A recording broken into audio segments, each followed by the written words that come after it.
Webcam microphone up close. Webcam microphone up close.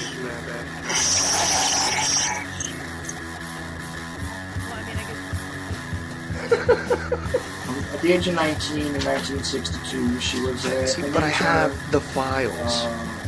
I read this stuff at the National Archives, and I read these other things. I said to myself, how can that be possible? The brain, pistols and fondle slab of choice. I don't know what computers, internet, professional wrestlers, and not Jesse Ventura style. It doesn't matter where the cartoon comes from, as long as it's real. It doesn't. It's hard to get real information because seriously, they don't want you to have just read these two sources. Whenever I try to prove out, it's not. If you expect your government to tell you the truth, you're going to sadly disappoint another one of these things.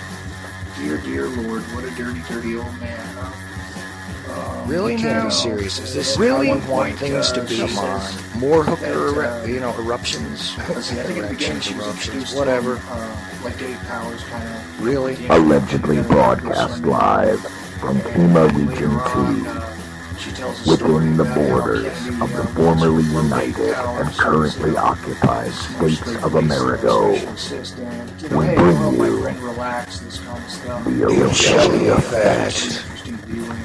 I damn sure know I'm an original. We have all these situations. I'd love to know why it takes 50 years, for That's that. for a 19-year-old girl to eventually get up to gumption to put these things out.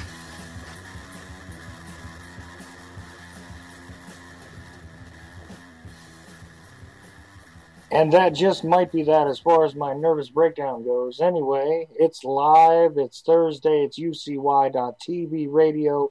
This is the Ochelli Effect. And I'll tell you something, all of my best laid plans out the window as usual. Even better, tonight, I've actually got my 3-month-old sitting on my lap because I'm still waiting for somebody to come back and get him. So you may actually hear baby noise in a moment or two. Or who knows, maybe he'll just grab and destroy my mic or something else. And let's see what else we got going on. Well, I did have people that were supposed to drop in as guests.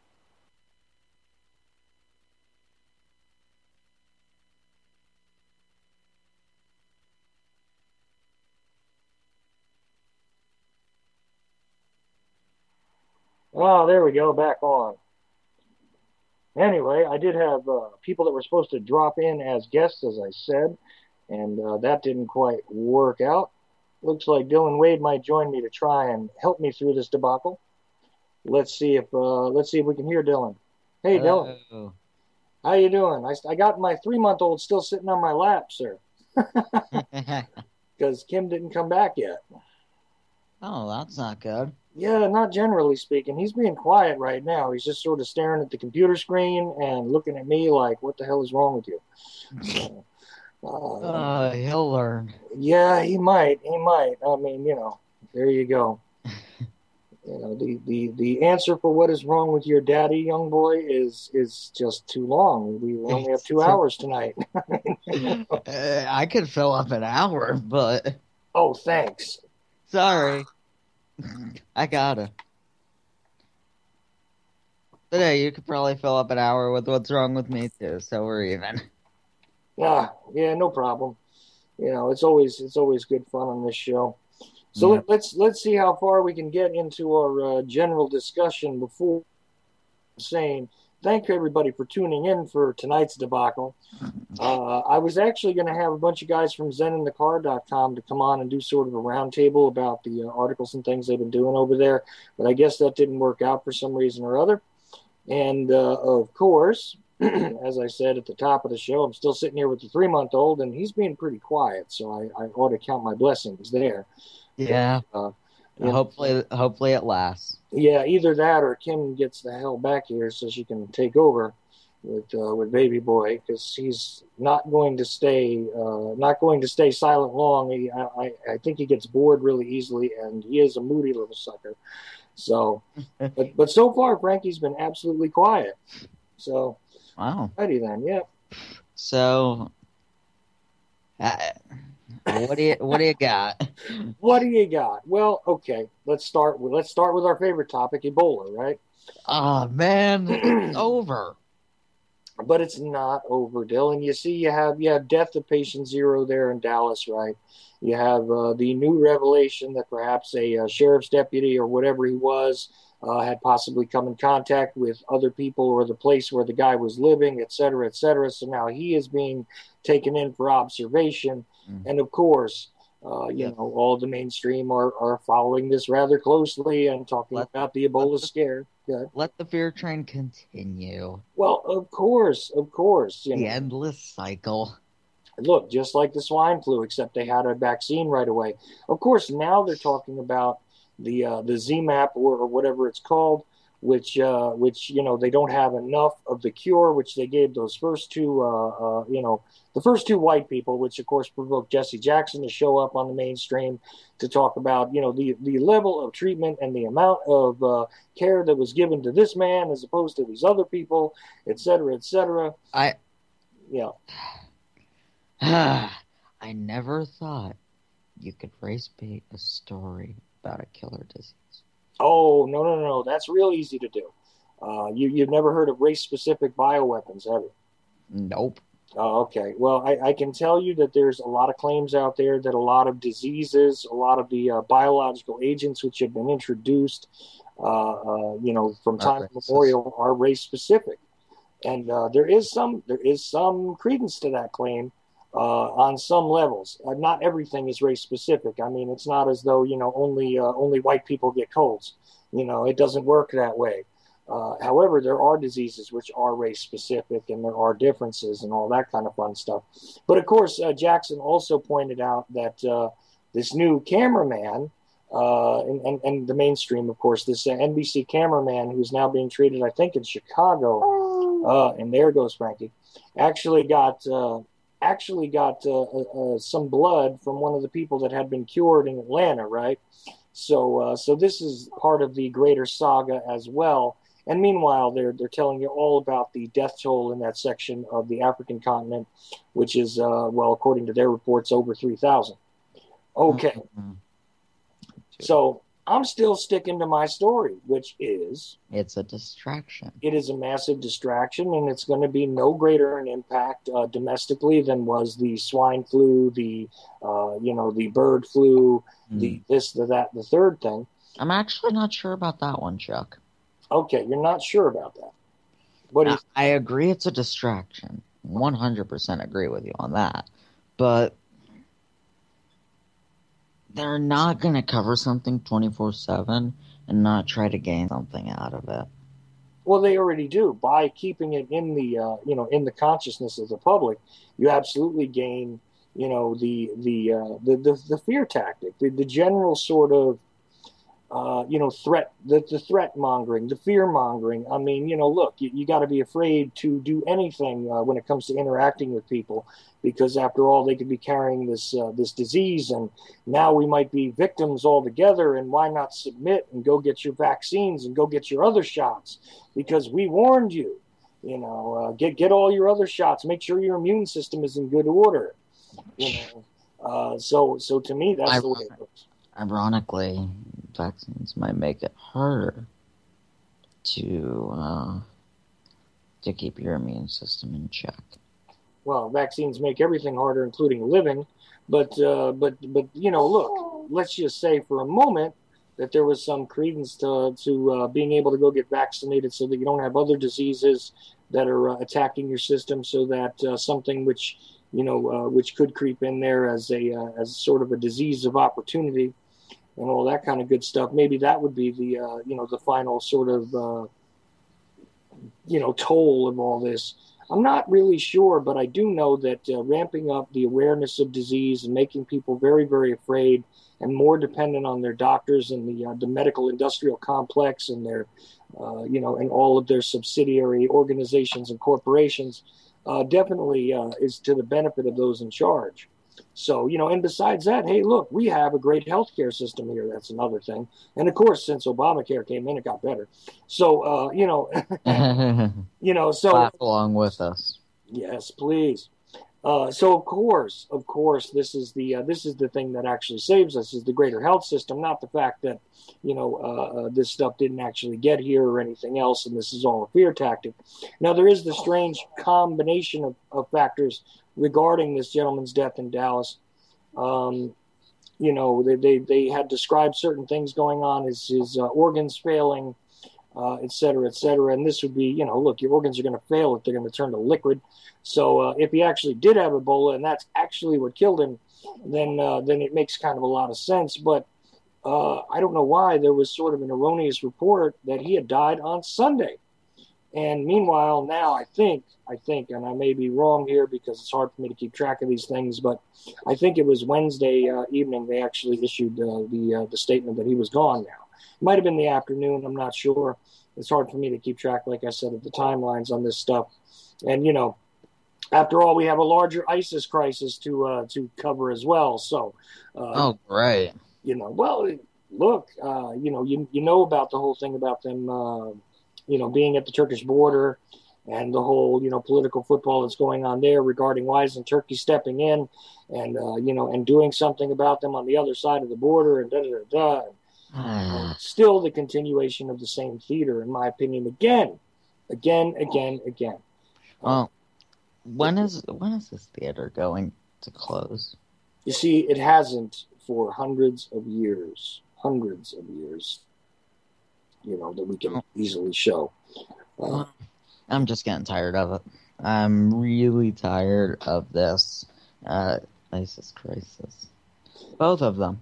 Well, don't worry, it won't last too long. I mean, after all, we'll have to smash the boogeyman so that we can once again prove our sort of collective machismo and then erect a new one. Here's something that I found that may actually lend credence to what you said. Let me find it. Something that lends credence to something I said? Where'd you find it? On The Onion? No. No. The former defense secretary, Leon Panetta, said that the U.S. is pitching a 30-year war with countries like Libya, Somalia, Yemen, Pakistan, and Iran. Okay, that cracked me up when I was listening to a replay of one of those conservative talk shows when I was half asleep late last night. You watched a conservative talk show? Oh, I didn't watch it. I happened to have a stream on from one station which carried on to another station, and I was treated to something called The Dana Show. Good Lord. She's one of Glenn Beck's people. Oh, anyway, God. How did you keep your sanity? Well, it kind of helps when you're half asleep and you can't get to the computer to shut the stream down, right? Anyway, Frankie's getting a little impatient here. He's waiting for his mama. But, right, buddy? Tell him, what do you think about it? What do you think about Ebola? Good. Exactly. So... The baby has more common sense than a lot of people. Sure do. It cracked me up that these conservative talk radio people were seizing on the idea that Panetta is, of course Panetta is going to make these statements because after all, he's a Clinton guy and he's an Obama guy. And, Wait, what? Yeah, this is what was being said on this talk show. And, hold up. Where's the logic? I didn't say there was logic. I said there was a conservative talk show. Keep up, Dylan. Oh, true. Okay. And see, I know it does. It hurts your head, doesn't it? See? Frankie agrees. So. All right, Frankie, wait your turn. The thing is that when you're talking about a guy like Panetta, I mean, now maybe it's just my memory hole that's, all askew here. But isn't this the same guy who was actually in there as the Secretary of Transportation under Bush? Yes. Okay. I was just wondering because I could have swore that he was the guy in 2001 that was making the statements about Cheney that you can't actually find on cspan.com anymore or whatever. But wasn't he that guy? Yeah, that was him. Oh. And, being that he was actually also at one point... I don't like him, but... I do believe that they're planning this. Oh yeah, and the thing is, anybody who ends up being the director of the CIA, knows what he's talking about. well, first of all, they either know too much or they don't know enough. There's only two kinds of directors of Central Intelligence. Okay, look at the list. I mean, you got Petraeus, and of course, everybody Ooh. loves to point out. Oh yeah, don't forget how they got rid of Petraeus. He was. Well, I don't know if I'd call him scum right away, but he was definitely an interesting character. Definitely one of those people that bears some study if you can get to it. Yeah, I'll get to him eventually, and maybe my opinion will be different, but I doubt it. No, I think he was definitely gotten out of there really quickly because they were afraid of what he might actually do. That's one of my opinions, and that's the opinion I held at the time that he was dismissed, actually. I thought it was complete nonsense as usual. But, what am I going to do? I think a lot of this is nonsense, so what can I say? I think we're in agreement. Well, we have entered the world of the absurd. It's like, we're in a grand theater, that's for sure, but it's really theater of the absurd. Things don't have to necessarily make sense as long as they keep flowing. We can sit here and blame the Democrats for Leon Panetta not being on board and how terrible it is and how frightening ISIS is and their beheadings are going to come here and don't worry. Guys, really, come on. How long does the circus have to go on before you recognize that it's full of clowns? I don't understand, and Glenn Beck of all people, Glenn Beck and his people of all people, I should say. Check out that Dana show if you want to hear a woman basically, if you want to hear a female version of Sean Hannity, go right ahead. Because that's about what it sounds like to me. And that's about the size of that. Oh, no. Well, it caused me to have to look, because I wanted to take a look at the video and see what she looked like.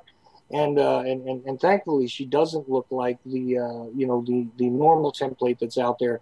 The blonde hair and all that kind of stuff with the decent set of legs so that when they pull back the camera, you can get her to do the little shifting thing. We don't have that anymore with this one. But of course, on the news we still have the idiocy. Oh, of course. Well, I'm talking about the packaging, not the crap. This is what we're talking about here. Not the package, but the garbage in the package is what you want to talk about. But I'm just talking about the package right now. I found it funny though that sitting there and having to deal with the Blaze stream or whatever. Lori Dew, who was the first one of those sort of blonde-haired white girls that I saw on the mainstream that was out there to sell this and that and the third thing. In the late '90s, early part of this century, even. That's become Fox News' gimmick. Well, right, but not just Fox News. Although I gotta say, you got a greater diversity of female anchors on CNN. That's for sure. They're a touch more disturbing, in my opinion. I guess that's really the point of it, is to sugarcoat it with the little blonde girls. Maybe that helps things out. Maybe. Anyway, I don't know. All right, now, moving forward, if we can. What's on your mind? What have you caught in the news lately? Nothing really since we last talked. So you didn't observe any of this stuff regarding ISIS being on the Turkish border and all that? I've been trying to avoid it. Really? Why would you avoid it? Because I told you already, I'm really getting sick of this stuff. I mean, I have glanced at it, and I will look into it eventually, but I need to clear my head first. I need a refresh. Yeah, I understand that. Still there? Yeah, I'm just handing off my son, so if you could just fill for like 10 seconds, I'd really appreciate it. Sure.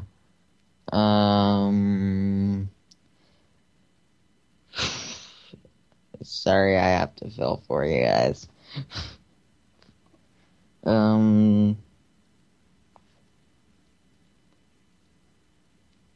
I would say what the call-in number is, but I don't know it. Well, that's easy. 718-717-8296. is the call-in number. And yeah, I do have the phones, believe it or not. I didn't even bother to mention that earlier. I didn't do my social post either before the show because I wasn't prepared. I mean, what am I going to do? You never. You seem both prepared and never prepared. It's kind of amazing, actually. Because somehow or other, what I do, generally speaking, Dylan, is I lay out a nice plan. I have something that'll fill more than 2 hours, and I try and cram the proverbial, 10 pounds of crap into the 5-pound bag. And then what happens is, usually as I approach showtime, either people don't respond, or they fall away for one reason or another, or they have a scheduling conflict. Except you, though. You've been reoccurring a lot. I don't do a lot, so it helps. It helps a lot to not really do a whole lot. So. I'm loving this. One of my frequent guests basically says, I don't have much to do, so therefore I'm on your show. And meanwhile, I got another guy who's a constant caller who is drunk and stupid and insists that I call him drunk and stupid. So, yeah, I'm doing real well collecting my people around me. I got to say that. Nah, I enjoy being on here, too. We always have some kind of a mess to start. Oh, absolutely. Absolutely. Uh-oh, it looks like maybe somebody else who wants to jump in on things might want to come on.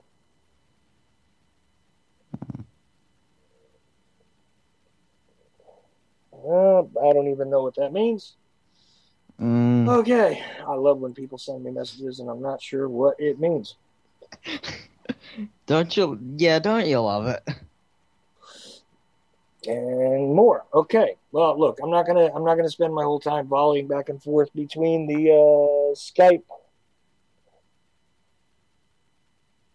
and everything else. I don't really blame you, to be honest. Yeah, I mean, this is funny because nobody would return my messages earlier. Now everybody's hitting me up with messages. So, okay. Anybody who wants on, just call. Whoa, and way ahead of when it got out on the air. Hey. Hey. Tech, how you doing, man? Hey, let's just say when the banana gets up the tailpipe, it ends up being ramrodded. Oh, okay. Yeah, sorry. Bad pun with that one, but... I bet.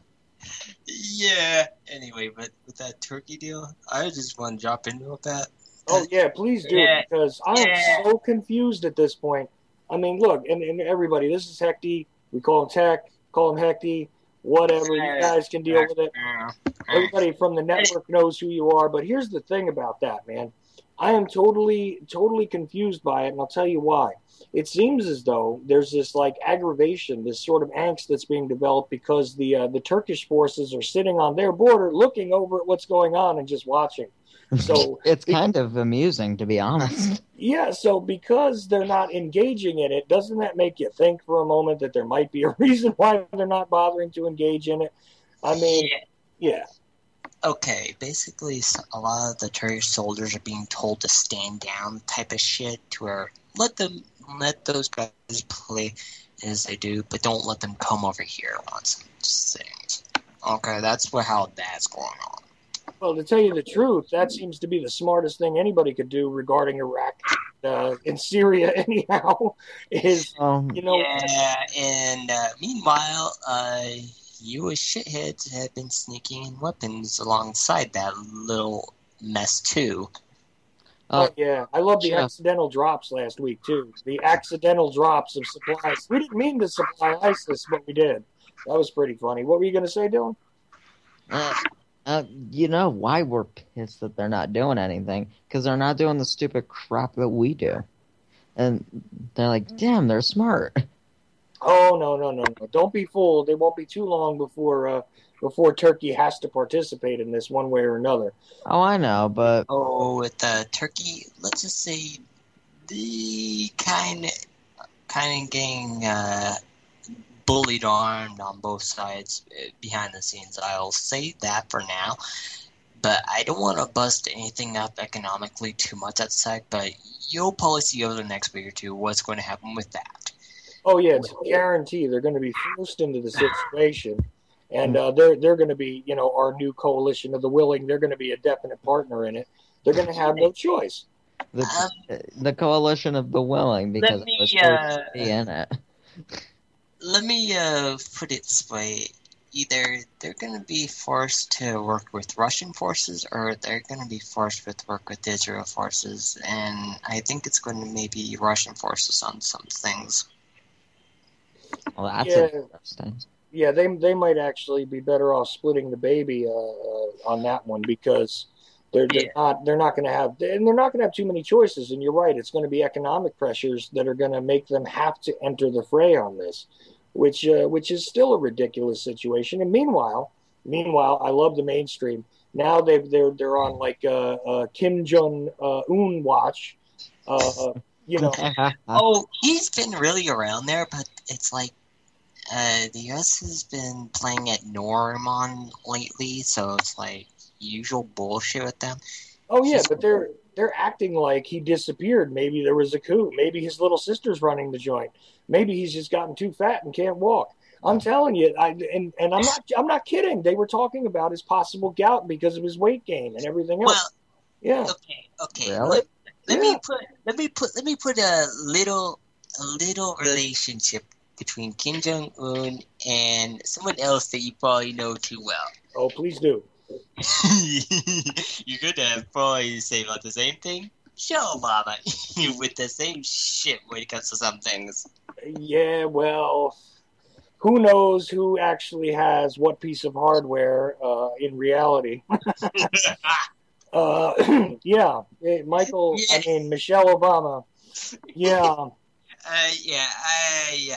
But getting back to Turkey for one sec, the Kurd... And anybody who is listening to me who has not seen the video, please go ahead and go to YouTube and just search for the phrase, Michelle Obama is a man. And tell me what you think, because... anyway, going on. On one hand, I really don't care about that as much as I do all the other stuff they've done. Stepping back on Turkey for a second... with how all the Kurds and all that, I've seen a few hackers in the area that have been talking off a lot of stuff. I mean, to where a lot of your Kurds in all around Europe and all that are really thrashing him to seize it. Well, see, now that's a weird subject, because a lot of people don't realize that there could be Kurdish hackers. They generally think of these guys as being in the the mud huts and everything else. They wouldn't have technology. No. Okay. No, I want you to make that point right there, that's not true. No, that's definitely not true. Okay, like Istanbul. Oh boy, that's it was originally called a ways back, but it's not like they still call it now then. But Well, to clarify, look, that region of the world is actually the area that used to be called Istanbul, right? That area is actually like a beehive for this kind of tech hacking stuff. And people always neglect to mention it. If you notice, we talk about China, we talk about the American hackers, we talk about all that. But the truth is, go ahead, Hector. Well, that area right there is one of your interesting spots, but also India has some interesting ones too. There's three main spots in that little area that have very fun with the hacking usually, but that's more the playful type I see. Mm-hmm. Is more Pakistan, Turkey, and also India, to where they have fun playing with each other. Technology. Yeah. To where it's usual espionage type stuff, but the more of the annoying, like, we're gonna steal your cash by a laser gun, is Pakistan-Israeli conflict, to where I've seen, it's like, God, I've seen all sides use that type of shit, to where it's like a guy with a car in the U.S. could probably steal about $50,000 just a minute off ATM just by one of those little laser pointers if you programmed it right. Yeah, but see, this is generally seen because it's really relatively minor compared to the stuff that gets done. it's generally seen, like you said, as an annoyance, and definitely, yeah. Yeah, the more the type I seen that if you piss off a real good hacker in there, let's say what my wife in the past.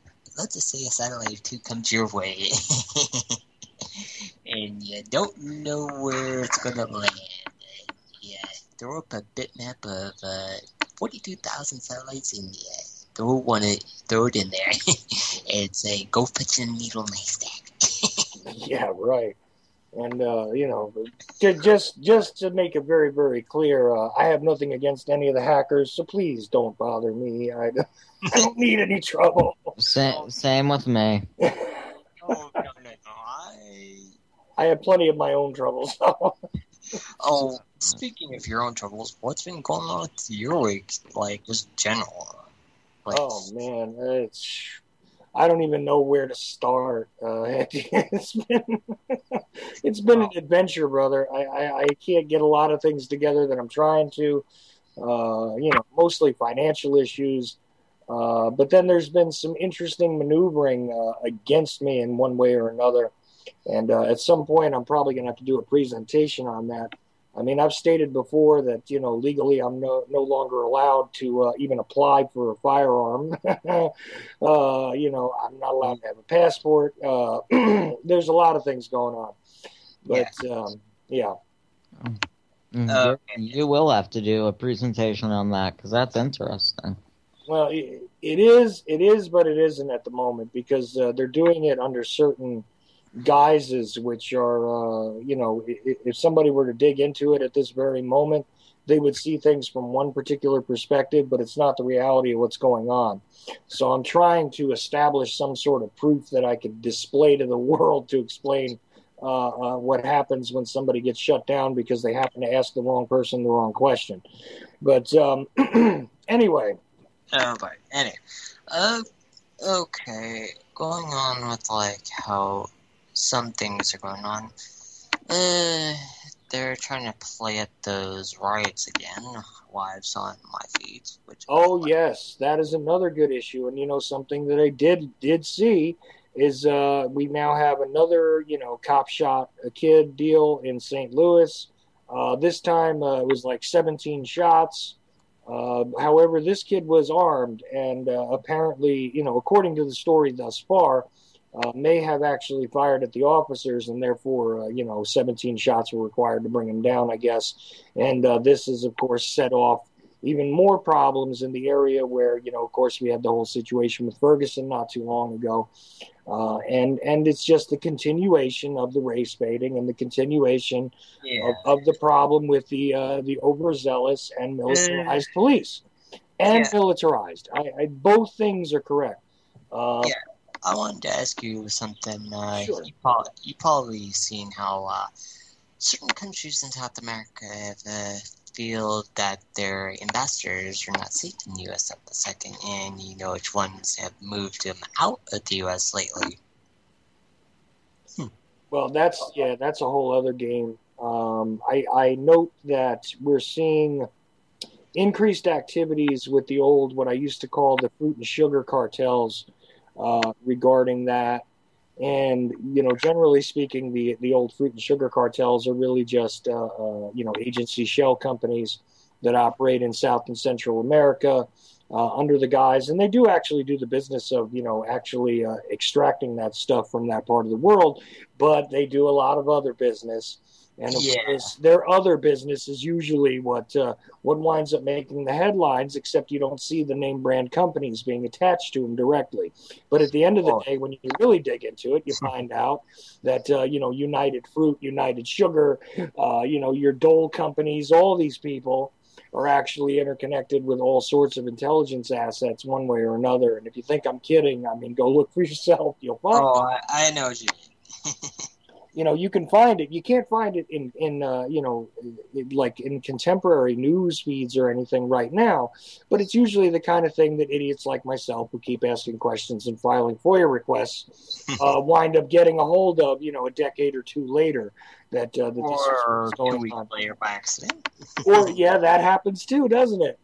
And it almost made me buy into the whole Julian Assange thing at one point, because he was getting stuff out there that seemed to be embarrassing and everything else. But I still the jury's still out with me regarding WikiLeaks and all that. Mind if I give you a little background history of actually what I do know for Assange? Sure, go ahead. Assange was originally a hacker, but he got hired by the government on certain things to do databasing for a while. Uh-huh. Now, I'm not going to give everything off at once for right now.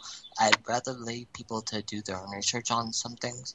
It's like, if you look into some of the databases that he was managing, some classified documents are a bit in there. And, like our transgenic person that was mutinized over that railgun incident, like that change hopper, that person that came out and all. Oh, yeah, the big gun deal, right. Not like the change hopper mowing down all those people, but the crewman dying, let's just say, scarecrowed in a way. Okay.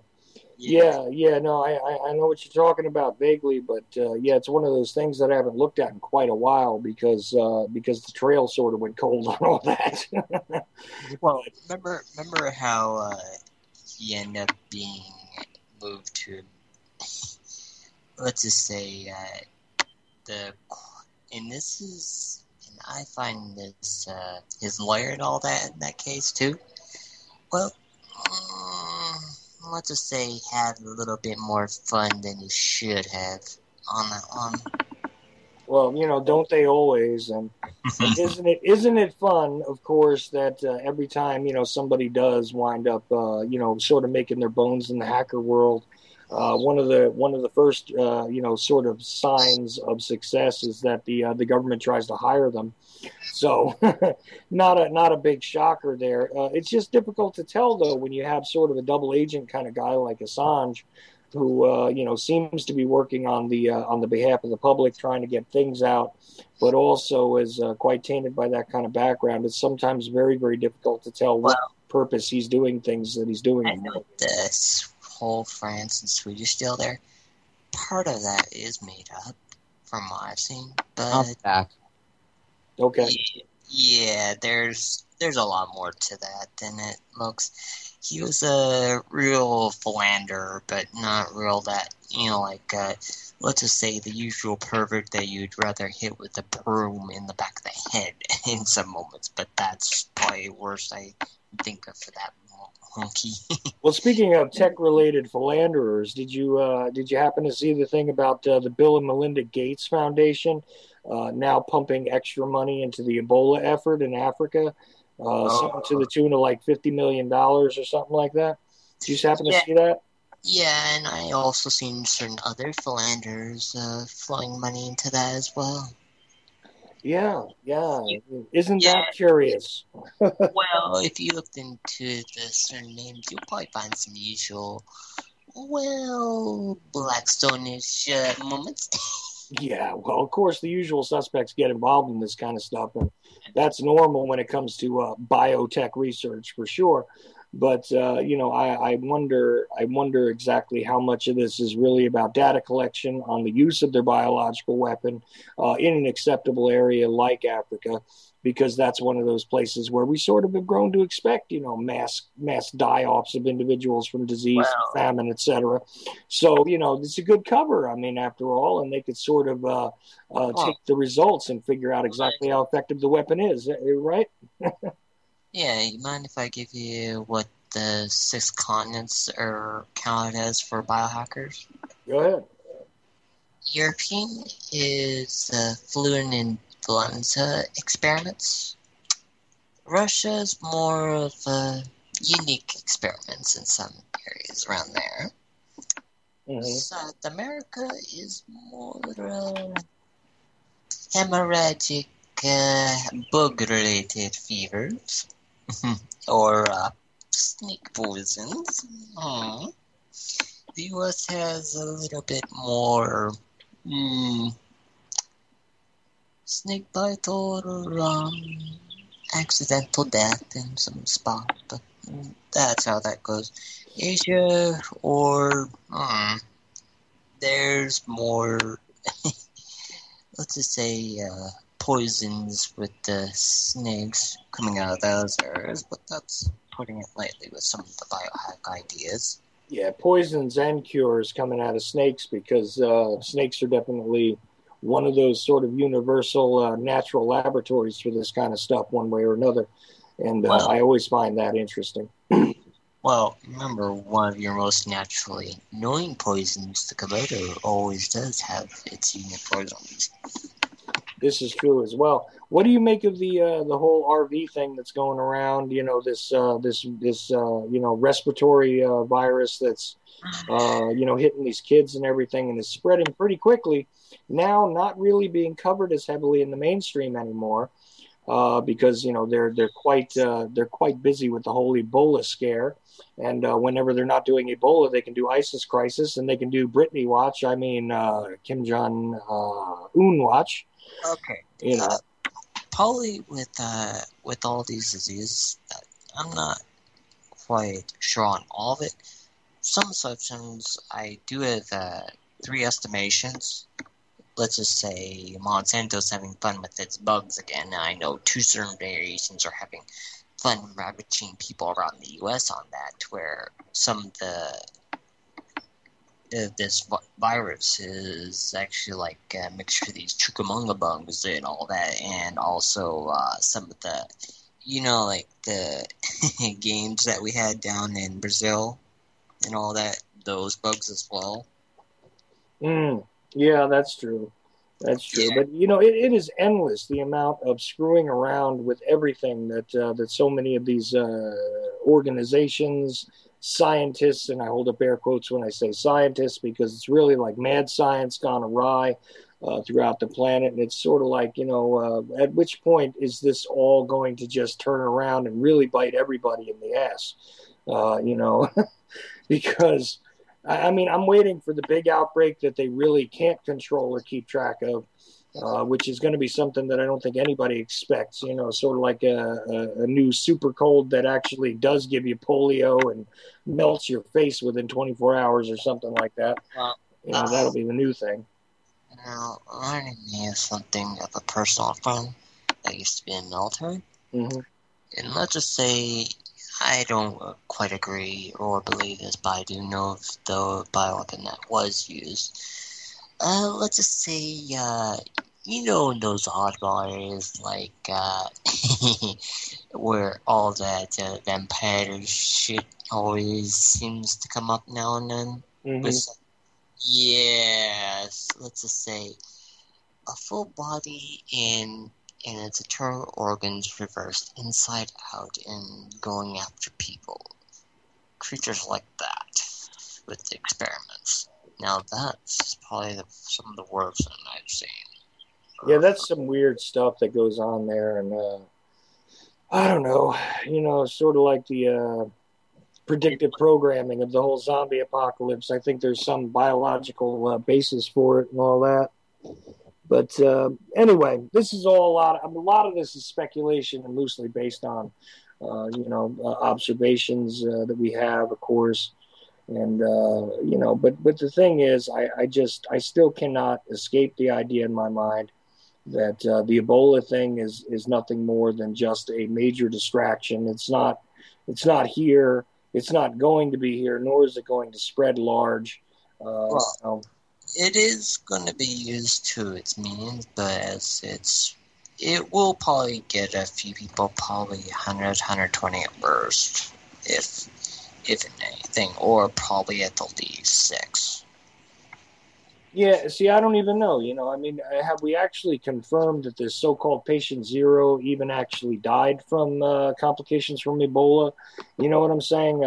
We're trusting the CDC of all things. No, that's why I take 0 trust in there, because I did some checking about the woman that he supposedly helped. She actually did die, but what do you think would happen if too many people know she was in Germany, but she was actually in Spain? Well, see, then you well, you know what? That might be a useful thing because after all, you could spread panic in other places, right? Although there's a bit of a time there's sort of a time sensitivity involved here. There's an expiration time on all these things because Ebola is not going to sit in the system that long before it devastates you. I mean, that used to be what the scary thing was about this. Of course, we've been told that it's been mutated, and there was the whole observation about the possibility of it being airborne. Wow. Yeah, go ahead. Well, some areas, depending on the degrading of the immune system for people, it can go quicker or slower depending on the populace. Well, this is true as well. I mean, I found it kind of weird, though, that Jesse Jackson was out there talking about this guy from Africa, and talking about basically starting the sort of polite complaints about his medical care. Because maybe he wouldn't have died. And after all, I thought he was seizing on the whole idea that, the first white man to come back to America didn't die. This guy had to. I thought that's where he was going with it. But meanwhile, we have a cameraman who was working over there in Chicago. He is now, I guess, and actually got a donation of blood from the first patient that was cured over there in Atlanta, right? I mean, this is another sort of weird part of the story. Reminds me of that whole I Am Legend movie with Will Smith, but who am I? I mean, what do you think of that? I've seen a few different cases here and there, but I've also seen surprise cases being brought up as, instant surprises in some spots, too. But I'm unsure on that, how that's going to work out. I'm just playing it by ear for that one at the moment. But yeah, see, and I look at this whole increased screening deal as just another piece of nonsense to have an excuse to. Yeah, that's just a big joke. You know that. You want to know what that stuff is just for? Well, tell me. Well, you know how the FBI rolled out their FBI database? Their biometric database and the fingerprint database. Right. Well, what do you think those little machines are used for? I'll give you 3 guesses, and you gotta figure it out. Well, I bet it's to collect blood samples. Well, it's not blood samples is quite as much. More DNA samples. Well, yeah, but there's your convenient excuse. Look, okay, they're already talking about giving you. We're going to take your temperature when you're on your way into the U.S., right?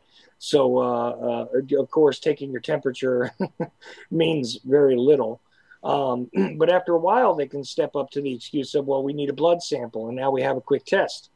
Well, what's to say that they take those little blood samples and they don't do other things with them, like database the DNA, et cetera, et cetera.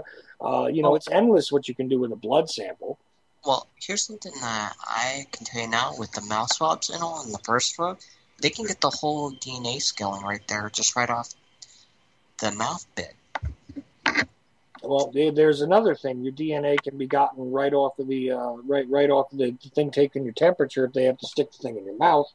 I don't know if that's going to be required, but even better for sequencing and experimentation and everything else is to have larger blood samples so you can do a lot of different tests with it. The blood is more as a hassle, man. Like how you got jackasses that always like to be an asshole in line, and we'll just pull you out on sideline. We'll just give you a good blood test.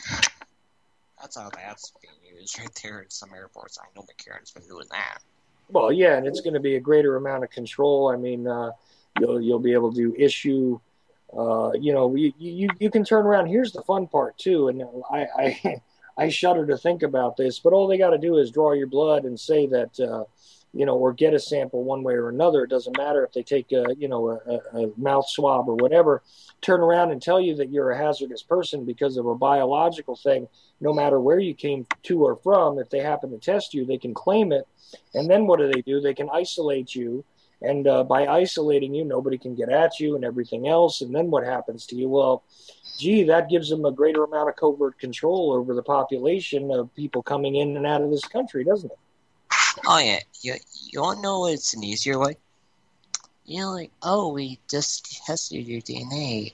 It seems like you got rabies, sir. We're gonna have to tie you down, sir, and we're gonna have to give you some very special shots to cure you, please, sir. Well, what do you think about this whole promotion of the ZMapp and then the other drug, which is supposedly developed by a Canadian company but hasn't been FDA approved yet? But ZMapp, of course, they don't have enough of the stuff to go around, so it'll take them until next year to even make up like 140 treatments or whatever. But meanwhile, the Canadians claim they have a treatment for it as well. Mind if I throw my tidbits on this one? Go ahead. Monkey gone America, I'm fucking them the weasel. There you go. Okay, I'm sorry I'm gonna move, but it's like, that's how that's going, that stuff. But you've probably seen certain economic deals that are going on too as we speak. It's like how, let's just say we had a certain little pets of ours get sent down to South America. That's why I was asking you earlier. Mm-hmm.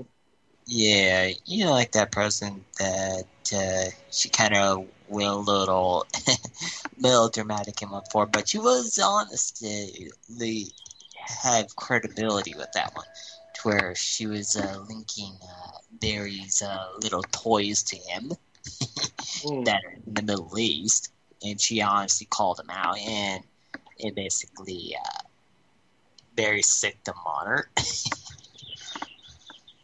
Well, that's the typical MO, isn't it? Yeah. Yeah, so I don't know if she's been gotten out of the way as a matter of convenience or not, but that is definitely suspect. Oh, they backed off for now, for what I know. Yeah, but you never know what will happen next. The state of the world, the state of the world. Did you ever look into what I told you about last time? I've got so many things going on. I got to be honest with you. I don't remember what it was you told me about, and I've been looking into a lot of different things. Okay. When I can. Well, linked with South Africa and also Ecuador. If you remember what I told you, I'm looking a little bit. You asked me about that. Oh, yeah. Well, South Africa, definitely a fascinating area. Has always been a hotbed of activity regarding being able to have a friendly landing zone for a lot of these intel assets and everything else. It's a nexus of interesting stuff. But I don't think I went too far with it. So what have you dug up? Oh, not too much lately, but there's been the usual stuff that you mentioned going on with some of that. But Well, I still say that we're looking at the preparation, and I take note that we're sending troops into that Sierra Leone area, of course. Yeah. Well, it's like, how all sides are sending troops around Libya again, just to surround it and go, surprise! Yeah, well, but that'll be the jump-off point. I mean, after all we got to do is sort of clear that up a little bit, and we'll have a nice place to put a base, won't we? This is not a problem. Yeah, with Libya, I know. There's that, but it's also, there's two countries that are on the South Sudan and all that. Mm-hmm. I can give you some info about that so far. It seems like our northern forces that are getting our usual funding, it's getting about quarter of the funding that they were before, but the South, usual both sides of the boogeyman sort of deal there. But some more of the mid areas are getting interesting. But you probably saw how the Boko Haram boogeyman's finally falling apart, which is nice. Yeah, that was another thing I was just about to bring up is, where are our friends Boko Haram, right? Whatever happened to them? Because, the girls disappeared. We want the girls back. We're going to sell them into slavery, and poof, they were gone. Nobody's paying attention anymore. Yeah, the girls were released basically, but basically what happened to them was once they found out the leader and all that, when he was originally dead back in '09 and all that. Mm-hmm. Yeah, when the current members heard about that, they went after anyone that tried to fake his name. Yeah. So it's like. So we have the false boogeyman being erected once again. But they didn't, but the funny thing is they didn't really play that one out in the mainstream or anywhere else. I haven't really seen it pushed. Yeah, here they didn't push it. They pushed it like mad dogs right there. That's. No, I get that, but what I'm saying is that and realize I'm still going on the thesis in my mind that when we actually do officially enter into World War III, it'll only be after the African theater absolutely explodes. Now, we have the convenient excuse for dropping troops and getting international support in a humanitarian sort of thought process here regarding putting extra troops in there to try and contain Ebola, to try and deal with this, because after all, it could contaminate the rest of the world, and et cetera, et cetera. And then if you add the sort of North African narrative regarding, the Islamists that'll come out of there, we're starting to see this whole thing build, and it might take a little while because obviously the hotbed, as far as the world is concerned, is in the Iraq, in the ISIL region, which the reason why that L is there is because it actually refers to the entire region as opposed to just dealing with Syria and Iraq, right? But the whole thing is the ISIS crisis has everybody distracted, while I think that that the real sort of point of ignition is being stacked up on in Africa.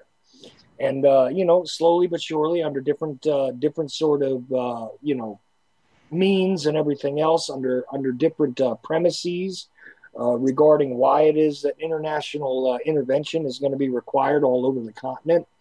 And here we go. And we're going to actually have, I think, the African continent play a very pivotal role in what will be World War III. Well, yeah, will be in some sense, but with the troops and all that, I'll tell you this now with Africa, they will never tell you how many troops they drop down there at all. They'll say a small amount. I'd say probably about add another digit or two to that. Usually, in the end of find there to where there's more expendable experiments that have had from South America from that reason. Even all sides using that.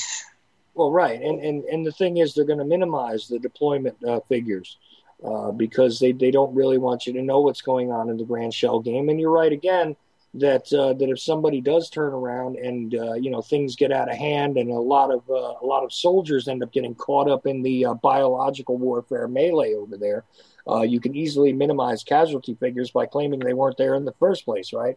Well, we couldn't have lost 10,000 guys. We only had 3,000 there.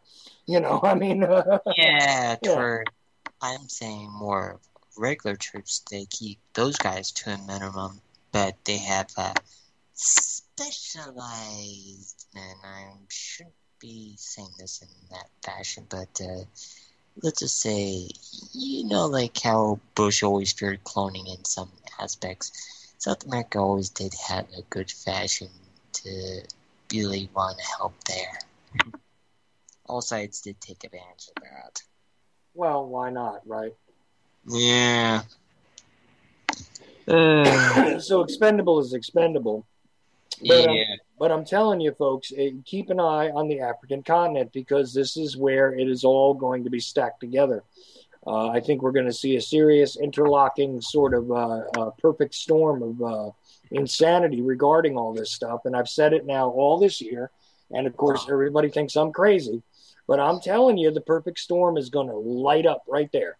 That is where this is going to be launched from. And meanwhile, when you have all of these other sort of peripheral issues, regarding the so-called caliphate trying to take over the Middle East, and then, of course, there will probably be additional pressure on our so-called ally Israel that'll cause us to have to go to their defense as well. And of course, nobody's paying attention to the fact that that Syria and Iran have agreements in place where, Syria, if under attack, as it has been under attack, this almost automatically provokes the Iranians to come in to Syria's defense as a matter of simple allegiance. So Iran is going to be involved over there very, very shortly, one way or another. And I think they finally get the big prize they always wanted.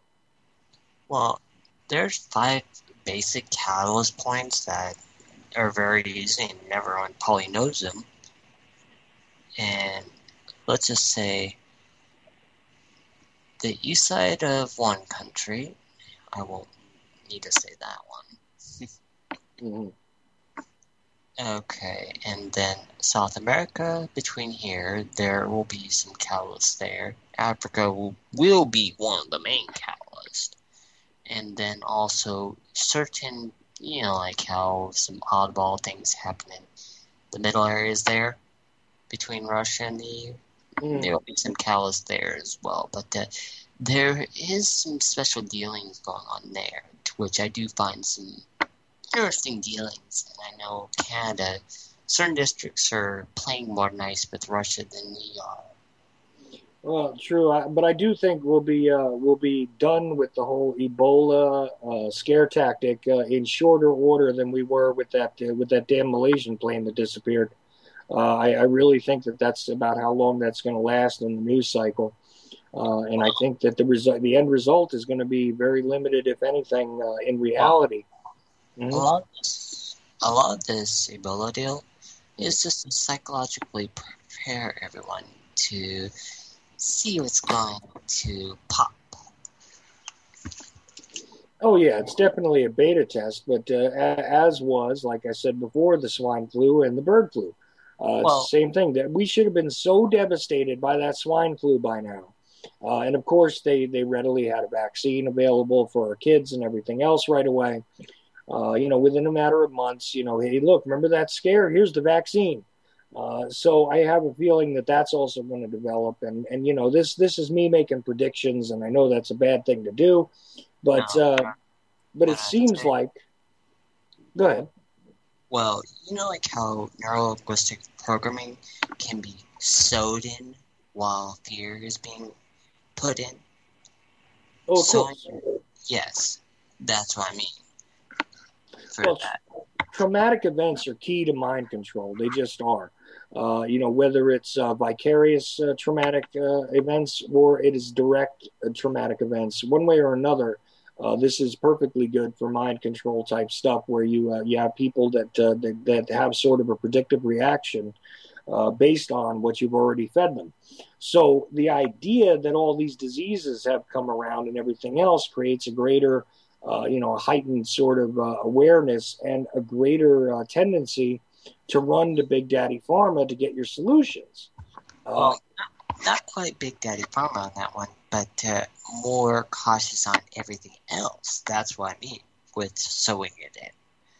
Well, yeah, it also works effectively to keep you from wanting to interact with people publicly, to do things where you could possibly be exposed, because after all, the disease is everywhere. I know the whole SARS thing for a while. There were people in this country wearing masks even, because we saw that in China they were crazy enough to start putting on the masks, so we needed to have it, Well, it's like start sewing in the lies of what China and Russia are going to do to us. That's where it goes in the neurosynapses of tying it in, just weaving it in the stories. So you think eventually we're going to go back to the communist boogeyman, basically? Well, you're going to intertwine the two, and you're just going to go between both sides of both a story of Ebola, then a story of like Japan, then go one with the Ebola again, then a story with Russia, then work with that with disease, and then also work with that. Like how every one of these diseases and all that. It's the pattern I've noticed with this whole thing. Well, I'll tell you what, if they can actually weave together China, Russia, Ebola, okay, and the terrorists in the Middle East, if they can weave all that together and sell it to the public, I think I give up. Because it is absolute madness to tie all these things together as one thing in one way or another. I mean, what do they got to say? I know. I mean, different news stories linked together over time to where they end up becoming blah, blah, blah, blah, blah. It's like... Yeah, it becomes part of the psychological sludge, as it were. And I understand, but... I mean, it's almost like trying to tie together, donuts and automatic weapons. I mean, it doesn't work. I don't get it. Okay. Let me put it simply like this. Okay, take one story with how this whole Ebola started off with, and then it's like we had a major hacking of all our banks and all that. Insert that right next, and then put another Ebola victim right there.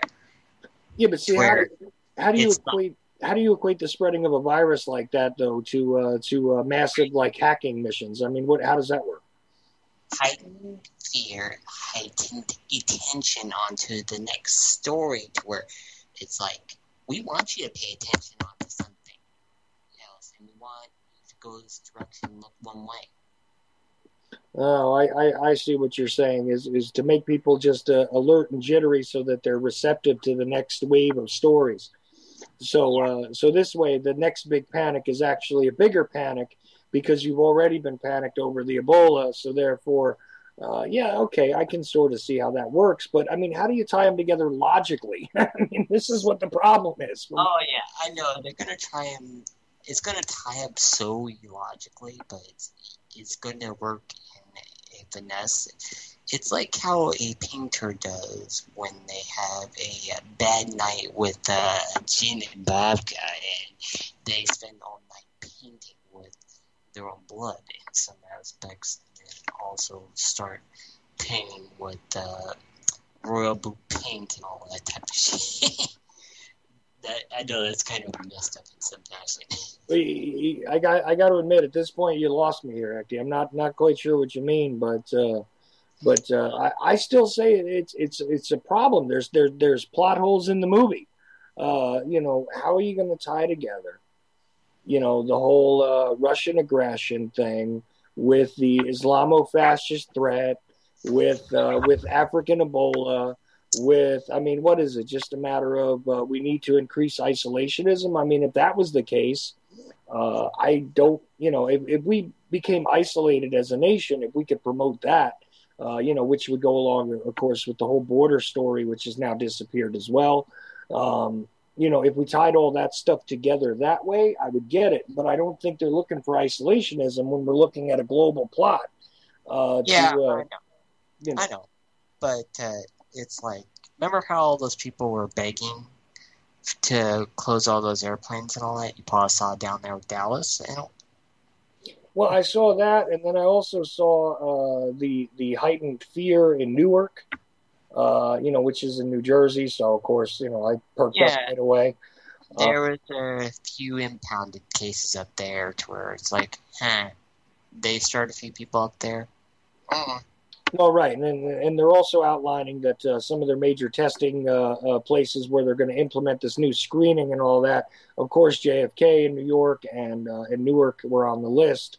I know Vegas is one of those cities too, which I find funny. Well, yeah, well, the only reason why that makes any sort of sense in the world is because, they're all in reception of constant international flights. But still, the question keeps getting asked, and I think it's a logical one, whether it's mainstream or alternative. Like, if this is really the deal, then why not simply restrict, entry from that part of the world to this part of the world, temporarily even until the situation is under control? Because obviously it's not useful if we're insulated from it, No, it's like shoving a kid that hates clowns to... It's like taking a kid that fears clowns and shoving him right in front of the clown's face. That's what I mean, basically. Yeah, but only on the TV, because this is the easiest way to do it by extension. What? Anyway, Dylan, you're back. Sorry. No problem. Hey, Dylan. So have you been catching any of this? I just got here. Okay, no problem. Let's just say, don't worry. Hey. We went to the double reverse bunny trail for a little while there, but it's okay. Not a problem. We were trying to figure out how they were going to tie together the narratives involving the issue in the Ukraine, the Islamo-fascist narrative there, which leads to the ISIS crisis, computer hacking, Ebola. Okay. Okay, basically, How are they going to link that, and why would they link that? Well, okay, I'm trying to say is like try to link things to the two other countries and blame the economic failures on both.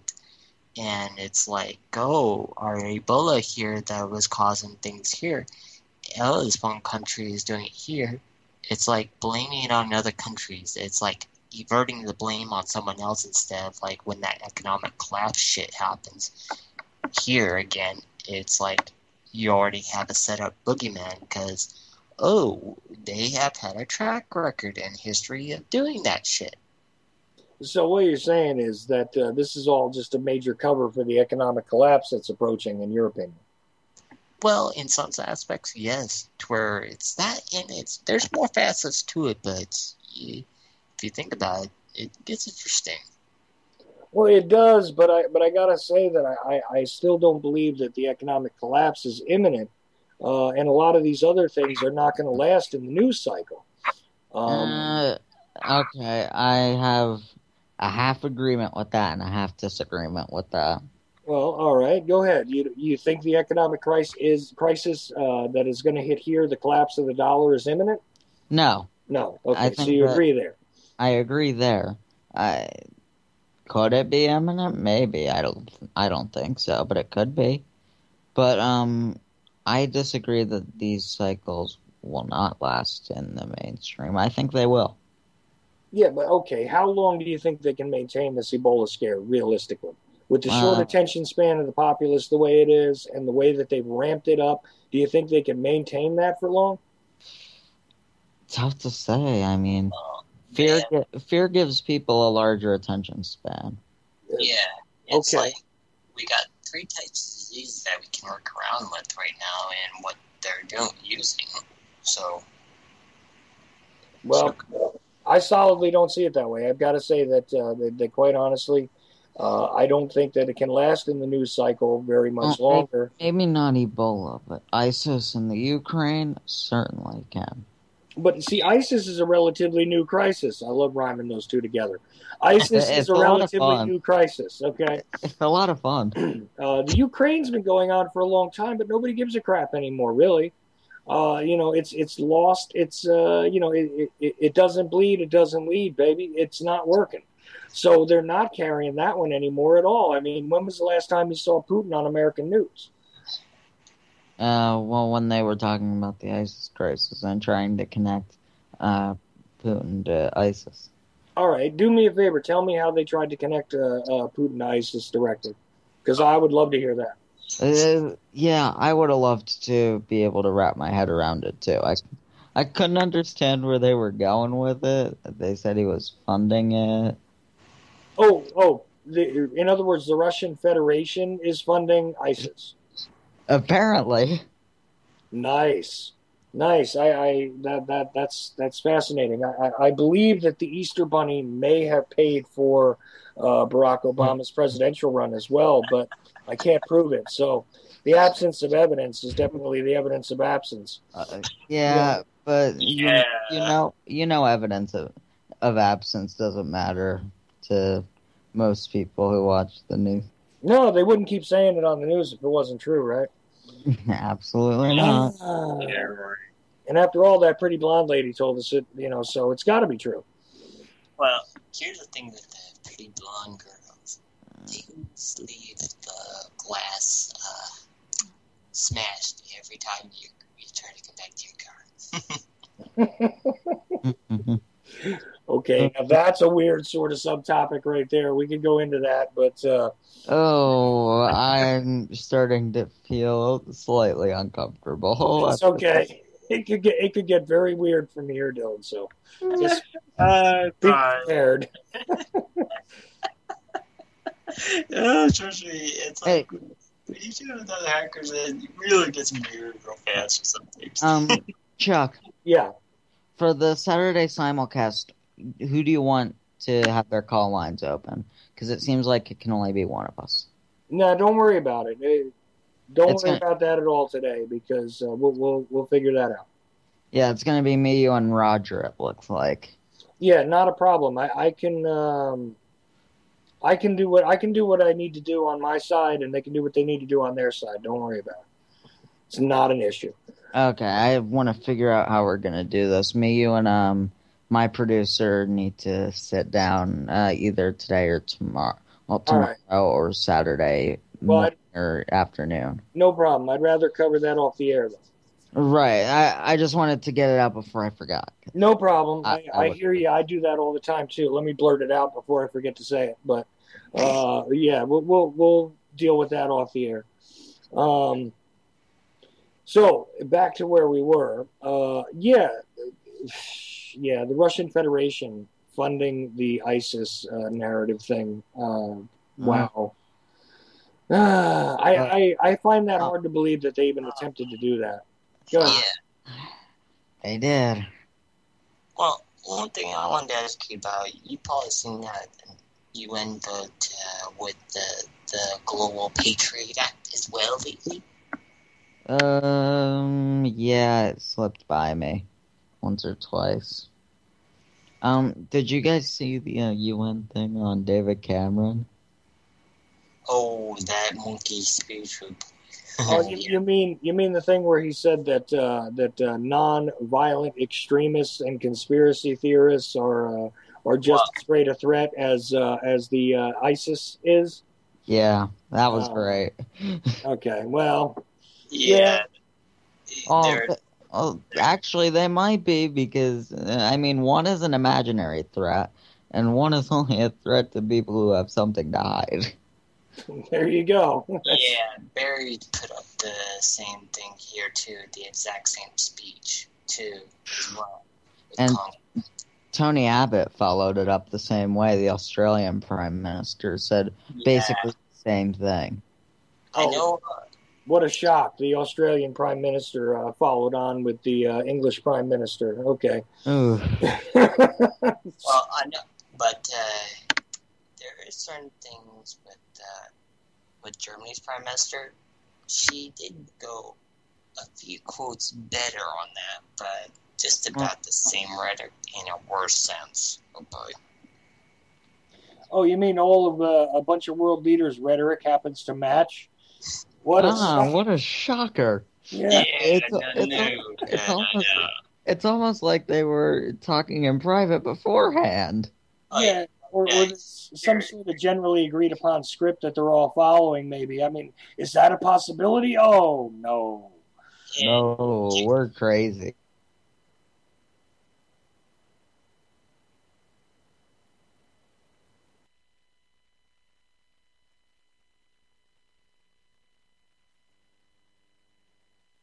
As well alongside. It's like, oh boy.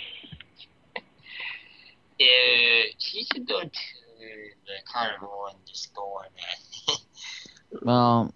Yeah, never mind. Alright, I'm gonna bite my tongue on that one. The French leader said pretty much the same thing, and Chuck, you and I share that mutual hatred for the French, so I think that would just solidify that.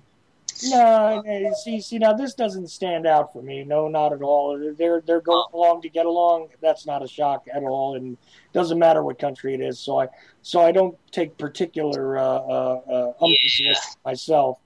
You know. Well, only 50 countries signed for this Patriot Act so far. Well, what about the council, the Security Council? Are they all on board? Nope. No. Yeah, well, that's what counts anyway. Who's on it that wouldn't agree? Who's on it to start with? I've never even... Well, I wrote a paper on it for history class, but... Well, I know for a few countries, I know China would... Really?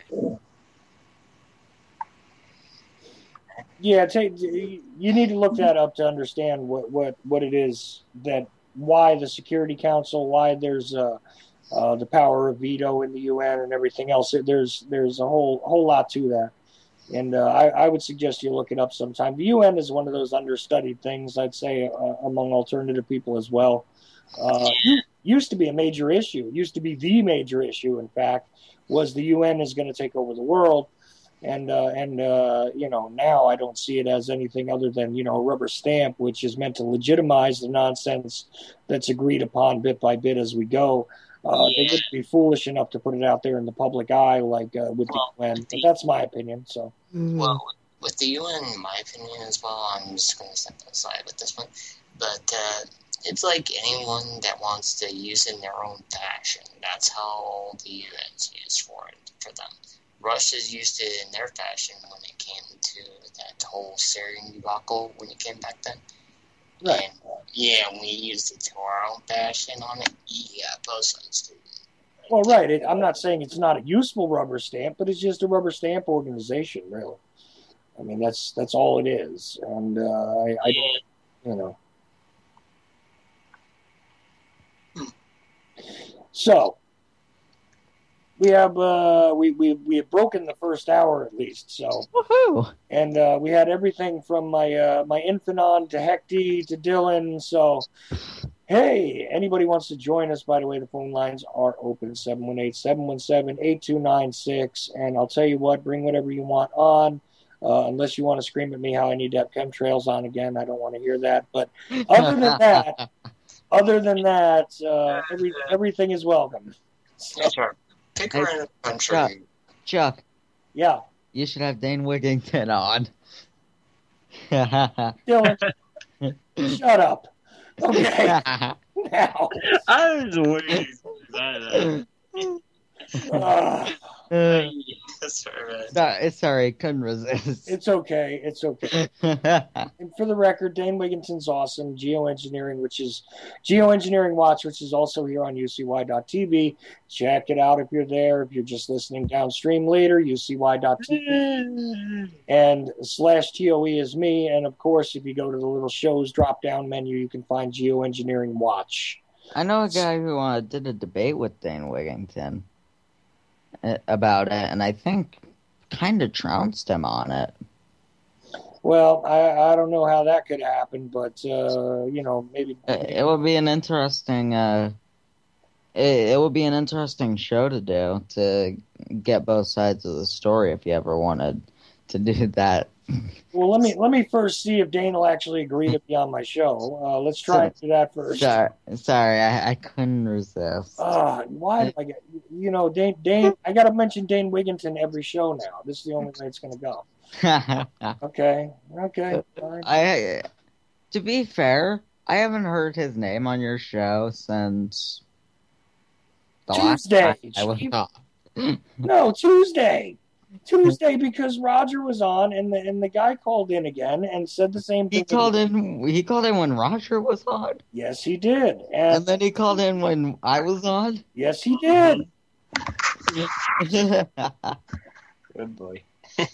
And he has now decided that it's perfectly fine for me to call him the drunk stupid guy. I think I'm gonna alter his title a little bit, and I was gonna talk to him about it the next time he called up. I think I might call him Dr. Tard, because the thing is, he also said to call him, the drunken retard or the drunk idiot retard, which I know that you're not supposed to use the word retard anymore, but I'm not politically correct, so deal with it. The thing is this. I think to myself, the D retard, which is the drunken retard, but if we shorten it and we call him an R-tard, right, which is a little more of a polite version of that. So now I can call him DR Tard, which would be like calling him Dr. Tard. And I think that would be an adequate title for him, and unless he objects, which I don't care. I'm still going to call him Dr. Tard, I think, from now on. And that's the way that goes. Okay, so believe it or not, this was part of my thinking today before I went on the show. Chuck, I believe it. And I know I've gotten off on a weird tangent here, but I don't care. You want to bring up Dane Wigington, then I'm going to torture you with this. Okay? It's not torturing me. It's actually kind of funny. All right, as long as you think so. I find it funny that somebody wants you to call them a retarded idiot. Well, yeah, but I swear to you, if you go listen to the MP3 from Tuesday... I was there. Yeah, but you didn't hear the part with Roger, did you? No. Okay. Oh, man, I wish I had been there for that. Well, go get the MP3. You can get that at ucy.tv/TOE also. So... Yep. That was an interesting way to advertise your website. That's right. All right. Where were we? I have no clue. How about that? That's the first time I've said that on this show, I think. We were hopping around a bit. Well, no, Chuck, you say it when I ask you how we got here. That's right. Keep correcting me, Dylan. It really helps. It's endearing. I'm here to help. Thanks so much. Thanks so much. You're welcome. I'm here to help you, man. Yeah, and I'm here all week. All right, now. Let's kick this into a different direction because I'm almost like falling asleep from Ebola and everything else. Yeah, I'm with you. Do you want to read some of your hate mail? Oh, I don't have any of that open. Wouldn't that be a fun way to spend the last half hour? I don't know. Let me see. Well, Facebook is open. Oh, well, you know what? I can't get to it right this minute. But, if you just request Charles.Ochelli on Skype, you can send your hate messages in short directly to me that way. Hate mail is accepted at CHUCK1972 at Lycos, LYCOS.com. That is my email address and has been for, well, damn near 15 years, I guess. So yeah, I do read all that stuff. Thanks so much. And I don't even bother to ask for encouragements, guest suggestions, or anything else anymore because all people want to do is yell at me. So, and that's fine. And today's show is a good time to yell at me for something. So you can do that because I totally came in busted. I had a totally other plan beside what you're hearing, and it did not go off well. So I even had my infant on my lap for the first 15 minutes. So there we go. Chuck, or usually your plan B, it seems. Well, see, all right, fine. Not going to argue. I give up today. I'm really in a surrender mode today. I'm kind of in a French mode today, I guess, because I'm just in surrender mode. That's not like you. I know it. But I'm really, truly exhausted. I'm sorry, but I am. Just take it easy, Chuck. Yeah. Take it easy, just as easy as we're gonna... Yeah, wake up for the Saturday show so we could have fun with that. Oh, yeah, we're definitely going to do that. I'll have Roger Landry on, and Dylan will be on there, too. And it might be an interesting time for audience interaction. But yeah, let's see how it goes. Roger's going to be here for the first hour and as much as he can of the second hour. Really what he's going to talk about is chemtrails, fluoride, GMOs, perpetual warfare, and vaccines, and how they all connect. Ah, well, very good. Very good, and that's definitely something that we can all work with. So, Hecty, anything else on your mind before we wind up closing up the shop on this particular debacle? Nothing too much, just something funny I saw pass from my feeds. Let's just say, funny type of hack for ATM machines again. Oh, God.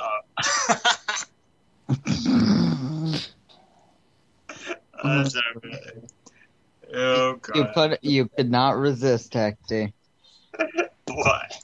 Yeah, usual hack on ATM machines again. Usual shit. I'll tell you what I saw passed around, and I interjected on it, and I don't know if it's going to become a reality, but let's see what happens. Somebody wanted to come up with educational cartoons, like our version of what the Federal Reserve looks like, the truth about the Kennedy assassination, the reality of 9/11 and all that. And they wanted to put together these 15-minute cartoons, right? I like that idea. I love the idea.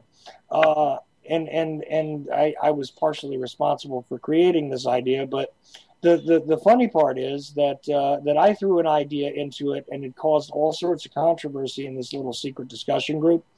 I said that what they should do is try and get different talk show hosts to come on and be characters telling the story. Now, why would that cause controversy?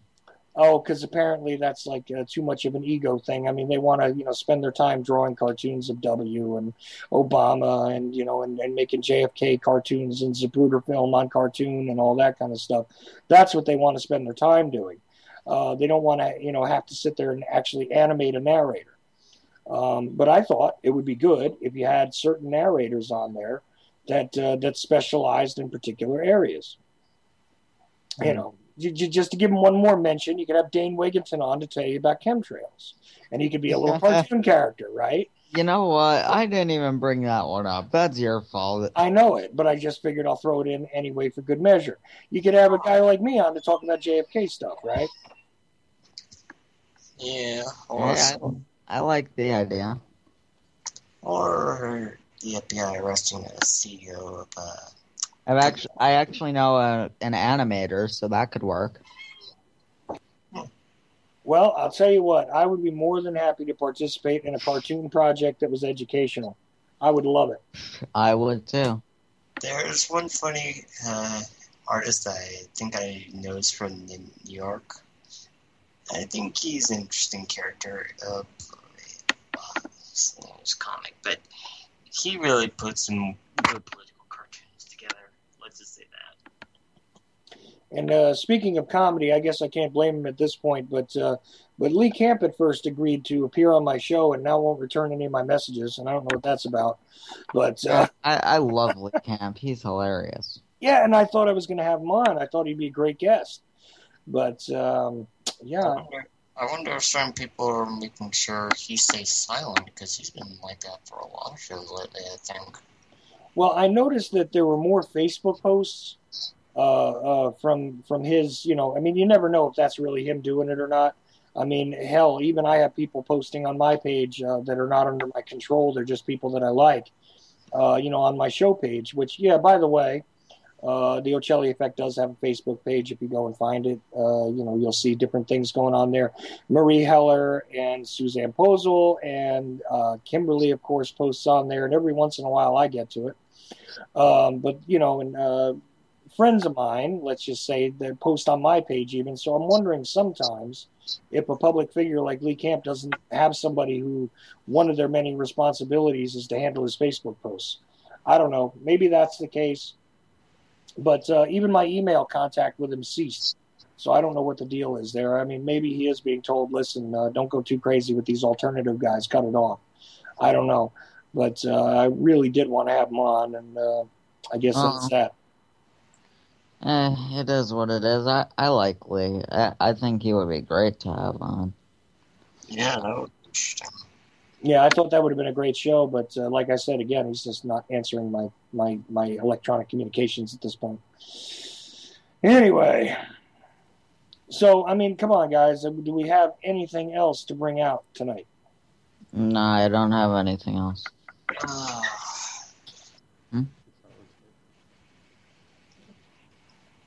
See, Hecty's always got something, but he's debating or he's pulling up an article, one or the other. I'm thinking through 3 articles at the second. What did I say? Oh, God, yeah. One was swarm thinking boats and all that. Hopefully. Oh, this could get interesting really quick. It's a shame we only have 30 minutes. I would really like to see where this goes. Yeah, about 25 minutes. So we're gonna get into tech stuff. It's nothing real special, but let's just say think of a swarm AI working together for high speedboats for military. That actually sounds awesome. Where do I sign?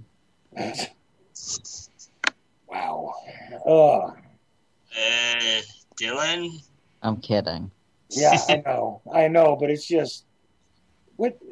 Sometimes look. I see the logic behind some of the toys. What is the logic here with this particular toy? There is none. There is none. That's why it's so appealing. Surrounding co-opt certain objects to make sure they stay there. It's like sending a dog to go play fetch, and you know how cops love sending their dogs into fetch. Oh boy. Yeah, sorry, man. Wow. Okay. We got there. Man, oh man. I don't know. I see the tech stuff as so overwhelming at this point. And speaking of tech stuff, I didn't even tell this story. I recently went to the eye doctor. Yeah, I recently went to the eye doctor to have them tell me once again they can't help me. Why did you go?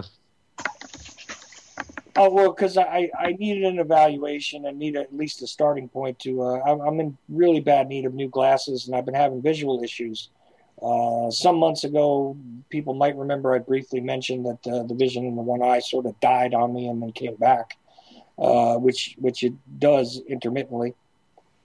But finally found what the reason was for it. Went through this whole exam, and I got really kind of nerve-wracked when they wanted to do this retinal scan deal on me, which they did. And I guess my eyeballs are forever memorialized with this eye doctor now.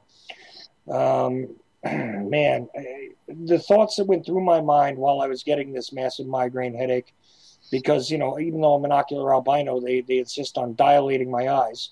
So, hooray for me. So you can imagine the migraine I had. Or maybe you can't. Let me just tell you. Searing, splitting, horrifying, dizzying, sickening, painful experience it is. And I get them all the time. I believe it. But especially worse when they take away what little defense my eyeballs have to offer for any sort of light.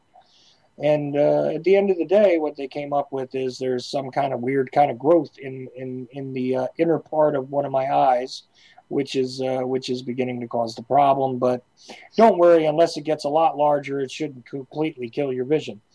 So that's where I'm at. Besides that, my acuity is stable, so I'm no worse or better off than I was a few years ago, apparently. But of course, I can't get these people to understand that on a daily basis my visual realm changes because, after all, they are doctors, they are gods, and they understand everything. Although I did force this guy to have to look stuff up, which I thought was kind of funny. So, because he had never seen somebody like me before.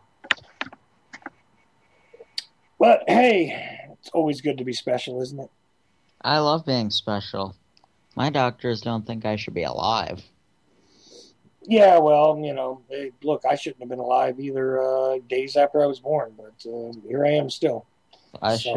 Apparently, I shouldn't have gotten to that point where I was born, according to my doctors. Yeah, yep. Well, Hey, doctors don't know a thing.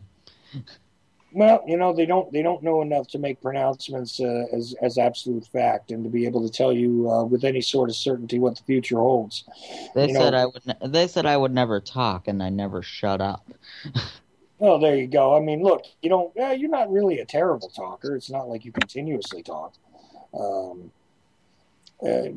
actually, let me correct that. You do continuously talk, but it's not compressed. It's not like overwhelming or some sort of ridiculous amount of communication that you're dealing with, sort of like the babblings that I do. You don't do that kind of stuff. So that makes you a whole lot less annoying than me. So, Hecty, though, I did notice that there have been advances only in the past few years when it comes to these retinal scans and everything. And I don't know if everybody's aware of this because, they don't normally do this as part of your eye tests anymore, do they? Well, Depends on the doctor. Some of the newer doctors do use retina scans pretty much. Some of the older ones don't do it as much. But it's like how, in my case, if you dilate my eyes, oh boy, don't do it. Yeah, well, believe me, that was a horrendous day, and let me think here. You know what? I did not do a radio show that day, thankfully, because you guys would have heard me in a really, really agitated state because I was just nothing but miserable the entire day after that. I can imagine. Yeah, so, as miserable as I normally am, it would have been much, much worse. Oof. Yes. Anyway. Well, this has been fun. Oh, you probably been seeing the roller coaster as Financial's been having fun there. Well, go ahead. Let's talk about that. I never ever focus on the finance because I don't really want to know where other people hide their Easter eggs. It's just not one of my things. And There's money. Go ahead. Not too much about that lately, but it's like, let's just say a little saying from old Yellen, as I like to put with that monkey. She is going like, the dollar is too strong, and we don't like that right now. And that's the usual protocol with. Oh, look, she has to do something to make an excuse for beginning to raise the interest rates, right? Or lowering them and trying to keep them at zero or -0. Again.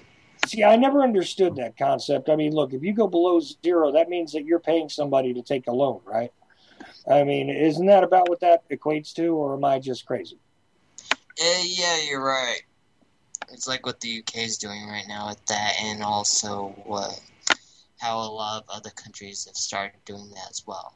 And I'm not an economist, but here's the thing. If you turn around and you loan money out and you loan it at a negative interest rate, which essentially means that you're paying somebody to take the loan, in reality, what you're doing is shrinking the value of your currency off the bat from the loans that you're using to supposedly prop up the currency.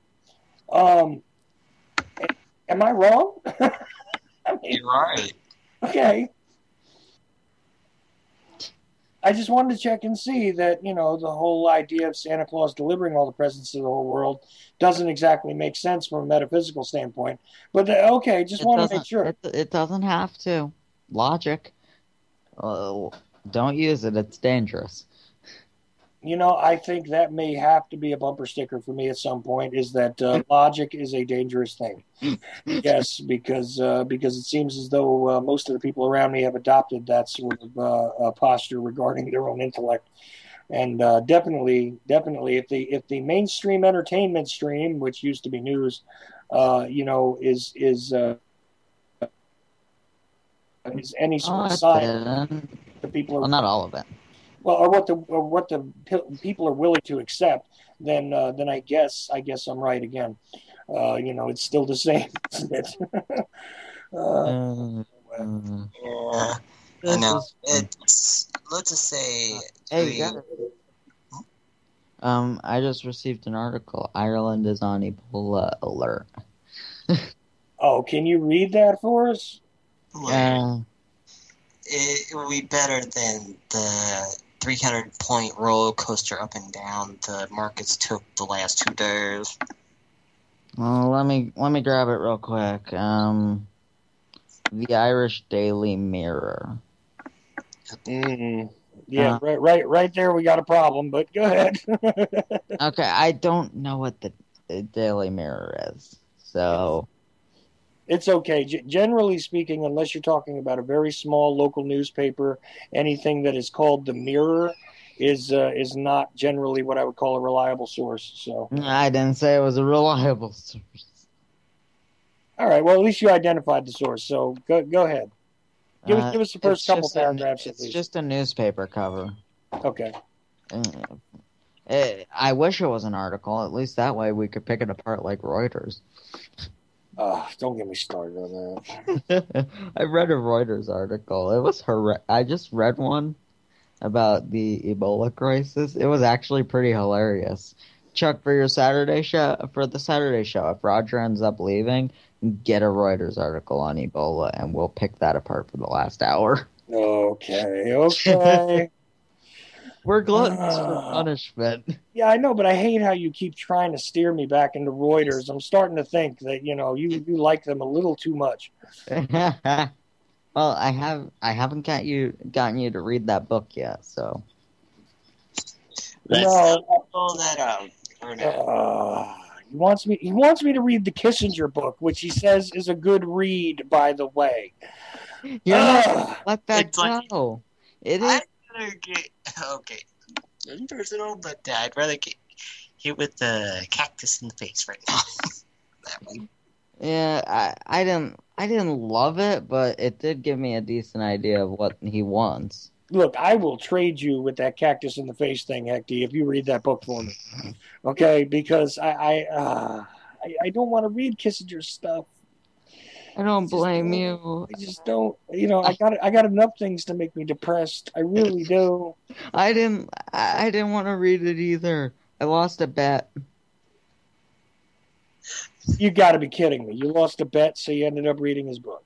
Yeah, I'm not even joking. Oh, wow. I lost a bet, and I had to read his book. I want to know what kind of an animal turned around and made that bet with you in the first place, because that's pretty bad. A guy with a sick, twisted sense of humor. I guess so. And he knows I hate the guy, which is the funny part, which is why he told me I had to read it.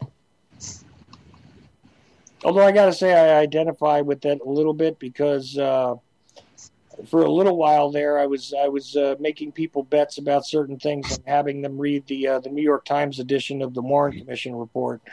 But at least you're a horrible individual. Well, I wanted them to see, because people would make statements about this, and it was all wrong. And it's like, look, you can't attack the enemy if you're attacking the wrong spot, And it was just one of those things. And plus, I had about 30 copies of it for some reason, so I kept giving them away.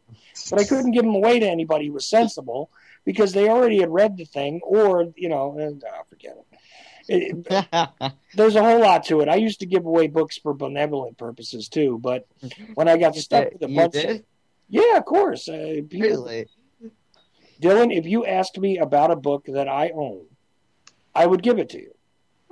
This is something that I do. If I've already read a book and I own the book, I mean, there's a few things that I am going to hang on to. Like my copy of JFK and the Unspeakable, I'm going to hang on to. Because especially the audiobook, because I was part of the inspiration for why the audiobook was put together. So it was signed and all that kind of stuff. So I'll keep that one. But when it comes to other books, like if you ask me about a particular JFK book and I happen to own it and I happen to see it at that time, I would hand it to you. Or other history books. I mean, I had books on W, and I had books on Clinton. I had his biography. Do you want to, Chuck? Yeah. I've got a few show ideas, and I want to pitch them to you, see if you're in. All right, not right now, though, because I know, not right now, but I know we got to fill up the last 10 minutes, so... Yeah, well, look, I can fill 10 minutes just any which way I want to. I'm just trying to let you guys talk. Yeah, Hector, you got anything you want to add with the last 10 here? Not too much. I'd say the cactus part. You usually have some kind of a topic. Well, let's just say there's been a lot of tech stuff dealing with just USB drive hacks. That's kind of the usual small stuff. There's been kind of a few colleges getting slapped with hacking from from the FBI and all, but that's usual. Now, how about Minnesota, though? What happened there? Good boy. Educate me. That one makes me laugh. I'm sorry. Because if anybody deserves it, it's all right. Please enlighten me. Go ahead, Hector. You're better at this than I am. Oh God! I'm trying to remember which one with Minnesota.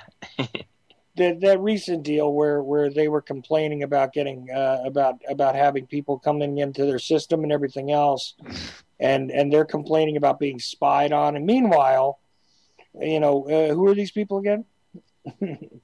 It's either Walmart or the NSA or Google. All three actually in that one, but there's I think Really? there's a few more things going on there. All three. Wow. Yeah, you're laughing, but it's okay. It's okay. Probably we don't have enough time to really cover it, but F Minnesota anyway. I can't. All right. Anyway. So is it like your irrational hatred for France? No, this isn't irrational. There's a reason.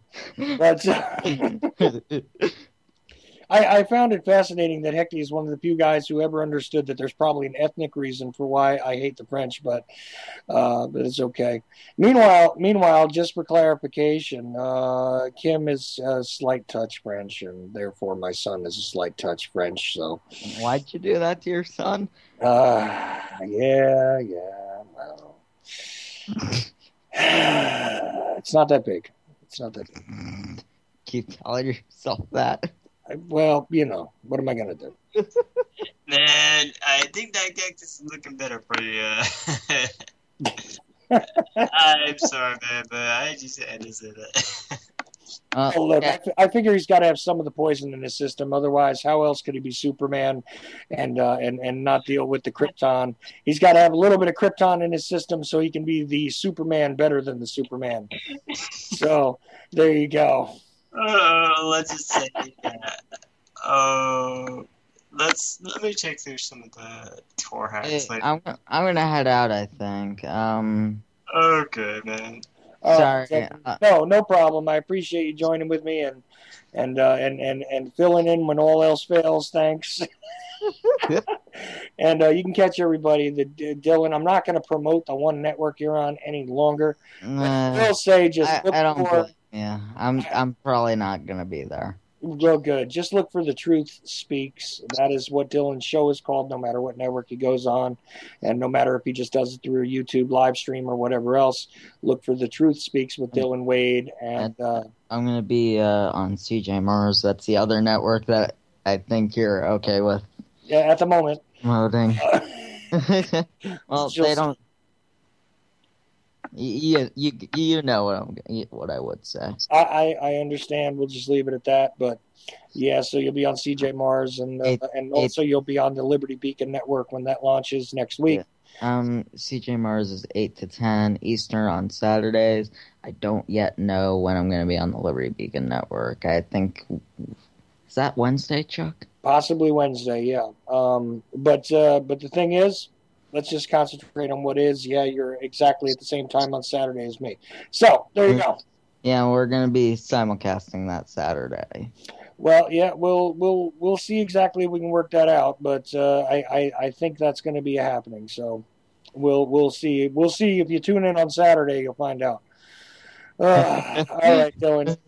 Take care, my friend, and be safe, be comfortable, and be aware, will you? Yeah, always fun to be on here, Chuck. All right. Take care, brother.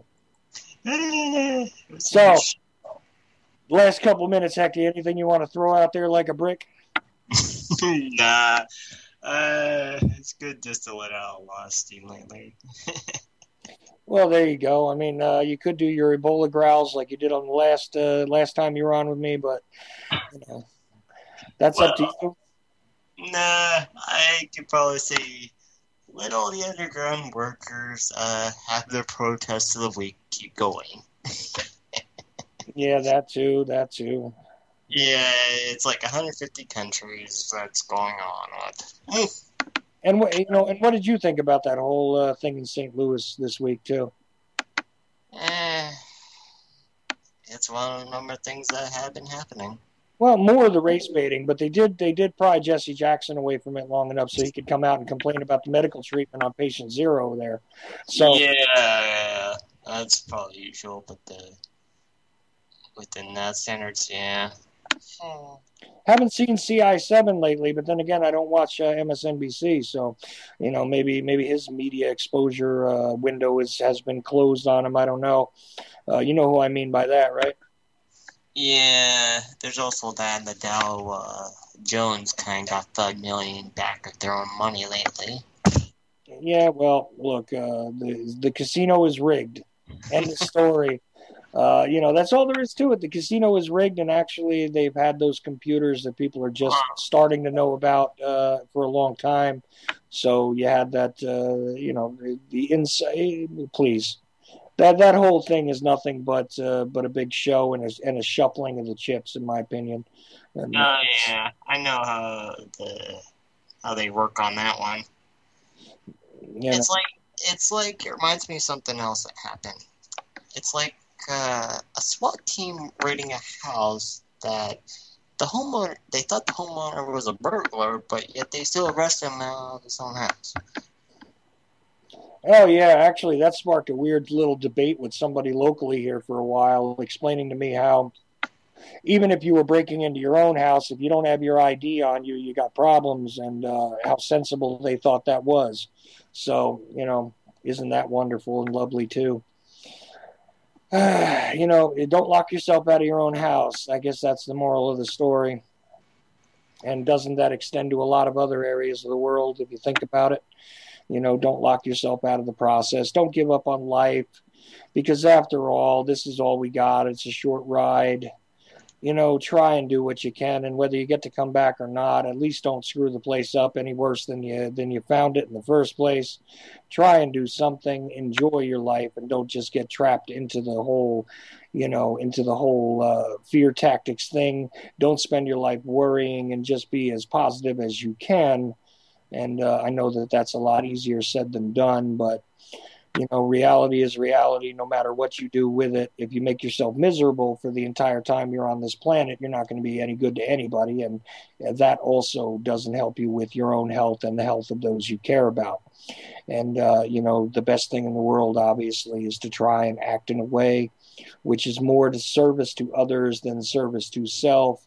Love is a whole lot easier to deal with, although it gets complicated, is a whole lot easier to deal with than fear.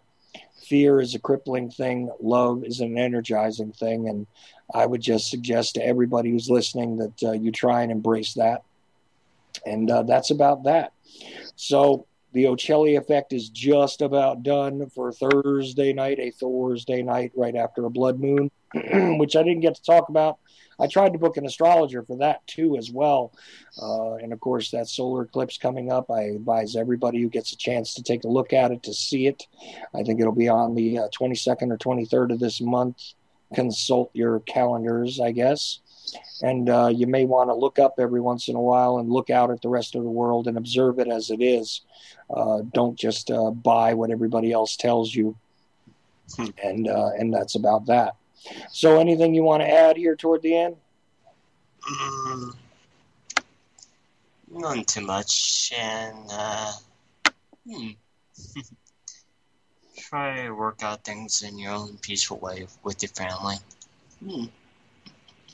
Yeah, because nothing is more painful, I bet you would agree, Hector, than to have a situation where you get to a time where there is no time, and people are gone and things have changed, and you can no longer set things straight or set things right.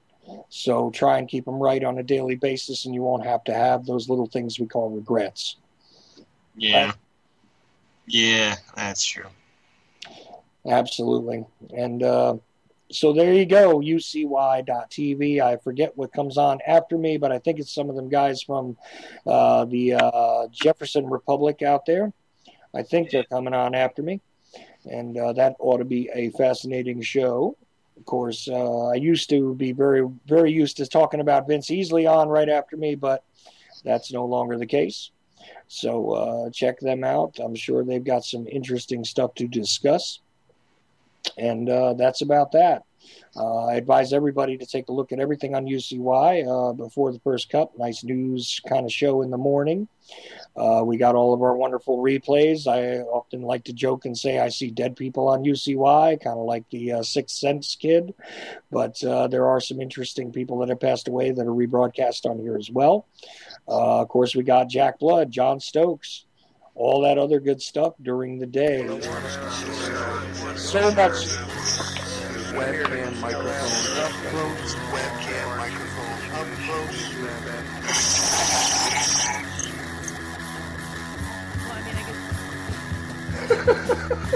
At the age of 19 in 1962, she was a... But I have the files. I read this stuff at the National Archives, and I read these other things. I said to myself, that guy, how can that be possible? Fondle slab of choice. I don't know when that was. It doesn't really matter. Internet, professional wrestlers, and not Jesse Ventura style. It doesn't matter where the cartoon comes from as long as it's real. It doesn't. It's hard to get real information because seriously, they don't want you to have just read these two together.